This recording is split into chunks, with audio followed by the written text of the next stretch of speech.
বিসমিল্লাহির রহমানির রহিম। আমাদের ক্লিনিকে প্রতিদিন শত শত রোগী আসে। প্রায় 100 জনের মধ্যে 99 জনই বলেন, ডাক্তার সাহেব হাত পা চাপায় একটা ক্যালসিয়াম দেন। কিন্তু আপনি জানেন কি, হাত পা ঝিনঝিন মানে ক্যালসিয়াম ঘাটতি নয়।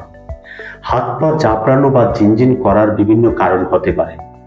নাম্বার 1, স্নায়ুর সমস্যা, নার্ভ কম্প্রেশন, ব্লাড প্রেশার বা সুগারের প্রভাব, দীর্ঘ সময় পায়ের উপর বসে থাকা, রক্তে পটাশিয়াম বা ম্যাগনেসিয়ামের ঘাটতি, হাড় বা গাড়ের ডিস্কের সমস্যা, ডায়াবেটিস, নিউরোপ্যাথ এবং ক্যালসিয়ামের নানান ত্রুটি নিয়ে অনেক ঘাটতি থাকে।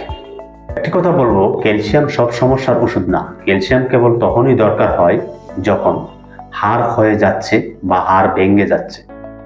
রক্তে ক্যালসিয়াম লেভেল পরীক্ষায় কম এসেছে, গর্ভবতী বা দুগ্ধদানকারী মা, বয়স বেশি, দেহে হাড় দুর্বল।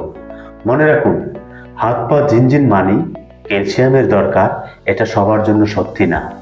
সঠিক রোগ নির্ণয় ছাড়া ওষুধ খেলে উপকারের চেয়ে ক্ষতি হতে পারে। তাই সমস্যা হলে আগে পরীক্ষা করুন, তারপর ডাক্তার যা বলে সেটাই করুন। সচেতন হন, নিজের শরীরের প্রতি দায়িত্ব নিন।